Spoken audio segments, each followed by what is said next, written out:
हमारा आज का टॉपिक है present indefinite tense. Present indefinite tense बहुत इम्पोर्टेंट है राइटिंग के लिए, रीडिंग के लिए, स्पीकिंग के लिए भी। प्रेजेंट इनडेफिनिट टेंस का यूज़ आज हम सीखेंगे, तो स्टार्ट करते हैं। सबसे पहले इसका स्ट्रक्चर देखिए। स्ट्रक्चर है subject plus first form of the verb के साथ एस या E S and then object. Subject, first form of the verb, S या ई एस और ऑब्जेक्ट। ये स्ट्रक्चर है, बहुत ही सिंपल स्ट्रक्चर है जिसमें काफ़ी लोग मिस्टेक कर देते हैं। मिस्टेक्स कहाँ करते हैं? सिंगुलर और प्लूरल में। तो अब हम इसका देखते हैं uses of simple present tense. Uses क्या हैं? तो आज आपके लिए कुछ यूजेस लेके आए हैं जिनके बाहर आपको प्रेजेंट इंडेफिनिट टेंस मिलेगा ही नहीं। तो फर्स्ट रूल है इसका, फॉर हैबिचुअल, रेगुलर और repeated action. Habitual work, regular और रिपीटेड जो दोहराते रहते हैं हम काम, उनके लिए प्रेजेंट इंडेफिनिट टेंस का यूज़ होगा। कुछ एडवर्ब्स, टाइम एक्सप्रेसिंग एडवर्ब्स जैसे कि always, often, sometimes, generally, usually, occasionally, rarely, seldom, never, hardly, scarcely, every day, every morning, once a day, once a month etcetera. ये लिस्ट में जितने भी word दिए हुए हैं वो वर्ड आपको कहीं पे भी मिल जाते हैं सेंटेंस के अंदर, तो वहाँ पे प्रेजेंट इनडेफिनिट ही लगेगा। For example, he always comes here at night, he never comes here at night. Always और नेवर ये दोनों टाइम एक्सप्रेसिंग एडवर्ब्स हैं जिनके साथ प्रेजेंट इनडेफिनिट टेंस ही लगेगा। और we work 8 hours a day, और वर्क ये क्या है? ये रिपीट हो रहा है एक्शन, इसके लिए यहाँ पे प्रेजेंट इनडेफिनिट टेंस लगेगा। Now second rule, for universal truth, for universal truth, principle and permanent activities. Universal truth है, प्रिंसिपल है कोई, और परमानेंट एक्टिविटीज़ हैं जिसको चेंज नहीं किया जा सकता, उसके लिए प्रेजेंट इनडेफिनिट टेंस ही लगेगा। ठीक है, for example, the sun rises in the east, ये यूनिवर्सल ट्रूथ हो गया। Water boils at 100 degree Celsius, ये परमानेंट एक्टिविटीज़ हो गई। तो परमानेंट कोई भी एक्टिविटी हो, ये आपकी अंडरस्टैंडिंग यहाँ पे काम करेगी। ठीक है, नेक्स्ट है rule third, expressing possession. Possession, अपना अधिकार दिखाना। This pen belongs to me, he owns a big building. ठीक है, तो यहाँ पे पोजेशन शो हो रहा है। पोजेशन जहाँ पे शो हो वहाँ पे प्रेजेंट इनडेफिनिट टेंस ही लगेगा।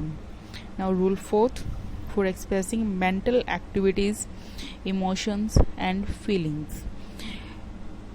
जो वर्ड्स मेंटल एक्टिविटीज़ को, इमोशंस को और फीलिंग्स को शो करते हैं उनके साथ सिर्फ प्रेजेंट इनडेफिनिट टेंस मतलब वर्ब की फर्स्ट फॉर्म ही लगेगी। कुछ वर्ड्स हैं जैसे notice, recognise, see, hear, smell, appear, look, seen, want, wish, desire, feel, like, love, hate, hope, prefer, think, suppose, believe, agree, forget, know about, forget. ये सारे जो वर्ड हैं इन सब के साथ प्रेजेंट इनडेफिनिट टेंस ही लगेगा। We believe in God, he understand my problem, she trust in him. तो इन वर्ड्स को आपने अपने माइंड में सेट करना है ताकि आपको कोई परेशानी ना हो प्रेजेंट इनडेफिनिट टेंस को यूज़ करने में। Now rule fifth, fix programmes and fix plans of future. There will be future time expressing adverbs in sentences like tomorrow, next day, next month, next year, etc. Future programs and plans, ठीक है, उनके लिए present indefinite tense का ही use होगा। आप present indefinite में हो और फ्यूचर का कोई प्लान बना रहे हो, फिक्स हो रहा है वो प्लान, उसके लिए प्रेजेंट इनडेफिनिट टेंस ही लगेगा। The college reopens in October, he goes to Chennai next month, my brother returns tomorrow, my brother returns tomorrow. Now rule 6, If subordinate clause start with if, when, before, after, till, until, unless, as soon as long as, in case, अगर subordinate clause इन sentences के साथ start होता है तो verb की first form ही लगेगी. If you run fast, you will win the race. When he comes here, he will help me. Subordinate clause के starting के वर्ड्स अगर ये होते हैं तो वर्ब की फर्स्ट फॉर्म ही आएगी. नेक्स्ट है if exclamatory sentence start with here और देयर. अगर एक्सक्लामेटरी सेंटेंस हेयर और देयर से स्टार्ट हो रहा है तो वर्ब की फर्स्ट फॉर्म ही आएगी. For example, here comes the bus, there goes the bus. Here और देयर के साथ वर्ब की फर्स्ट फॉर्म. आंखों देखा हाल का प्रसारण.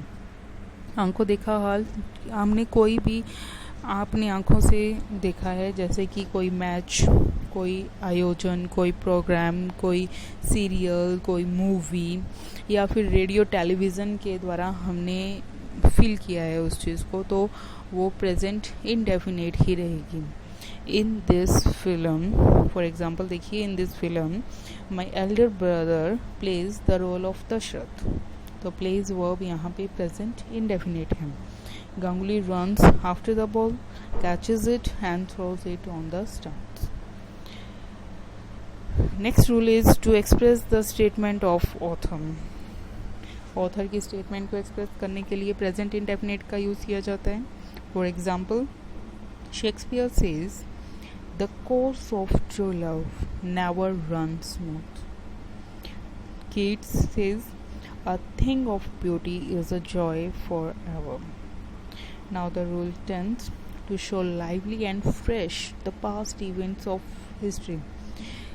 हिस्ट्री की कोई भी इवेंट को फिर से दोहराना, उसके लिए भी प्रेजेंट इंडेफिनेट का यूज़ किया जाता है. Babar crosses the plains, Ibrahim opposes him with a large army. Second, at last Ram kills Ravan.